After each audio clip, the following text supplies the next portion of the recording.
Hello, and welcome back to our second installment of Virtual Writing Club. Last week, Dawn told us about how to create some characters, and this week we're going to go over how fanfiction can help you become a better writer. So, this video series is in tandem with our annual 1,000-word short story or poem writing contest. We have information down below for the links, and you can always send us via email, either myself or Dawn. We will both be judges. So if you want a review, you can send us your story, and we'll give you some feedback before you submit.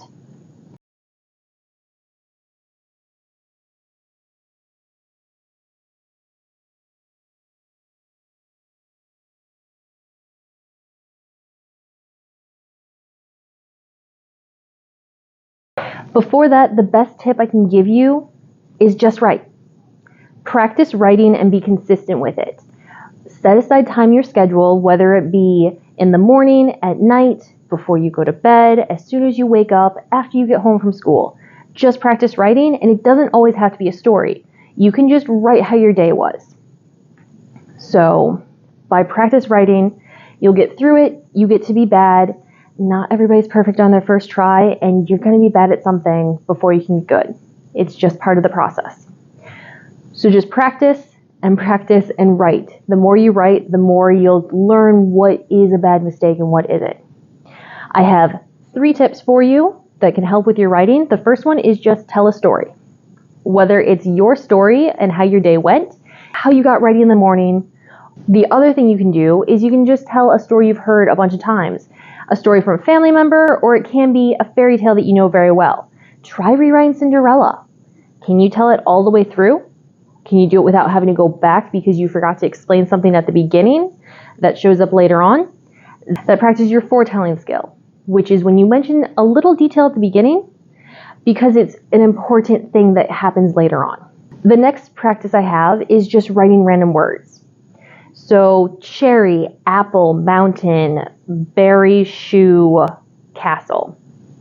And with those pieces, you can work them together. So let's say we have the Berry sisters, who are cherry, apple, strawberry, and they find a shoe. And they want to figure out whose shoe this belongs to. So they start with going to the castle to see if it's the king's shoe. And there you kind of have a story. So just write out any words in your head. And then after you have a few, take a look at them and figure out what type of story you can put together. The third one is what if. Anytime you've been going through something that you like, so playing a video game, reading a book, watching a show, or reading a comic, how many times have you gone, what if this happened instead of that? Well, now you can tell that with your own story. And that's actually going to be what we'll be working on later on. But those are the best tips I can give you. Just practice writing. The more you do it, the better you will get at it.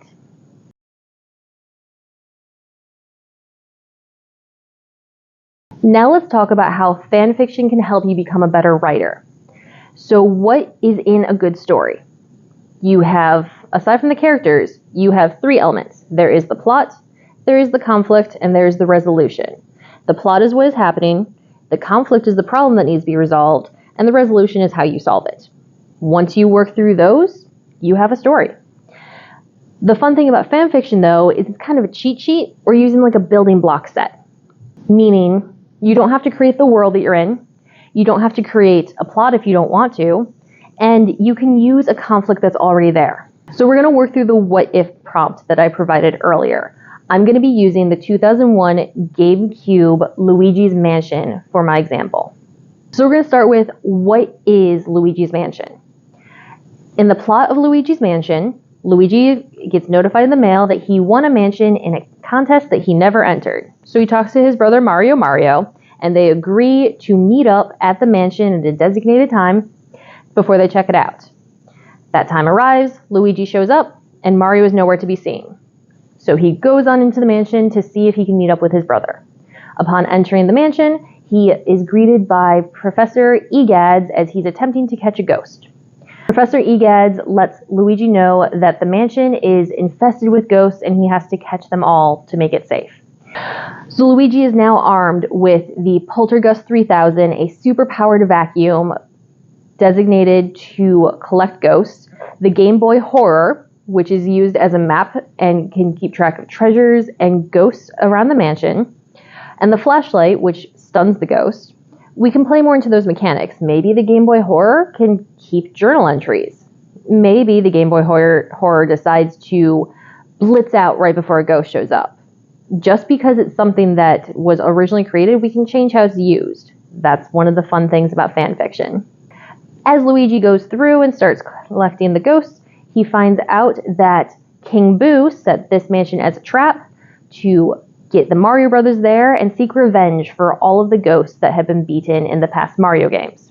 And King Boo has trapped Mario in a portrait using Professor Egad's technology, which he's been using for the more dangerous ghosts. So that is the basis of the game. Those are the building blocks we are taking and what we're going to use.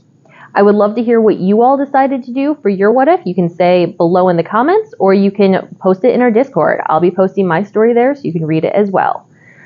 So the plot twist that I'm coming up with is, as Luigi goes through the mansion, he's going to discover some information that's been kept from him.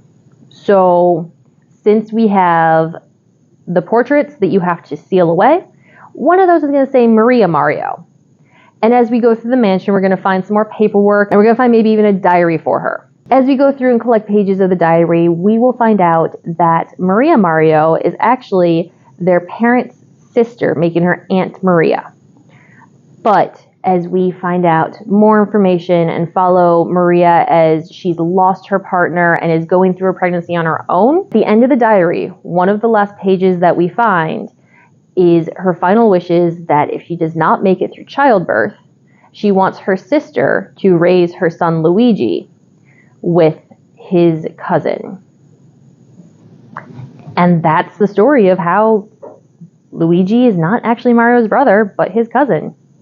It doesn't matter that it doesn't fit in with the rest of the universe, but that's what fanfiction is. As long as you can have a fun story and you enjoy it, then go have fun.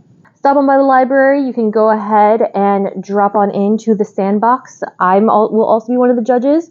So if you want me to give your story a read, let me know. If not, we have Dawn as well, who's willing to give you a read over. You can send us an email. We also have a Discord, and we have a writing section there.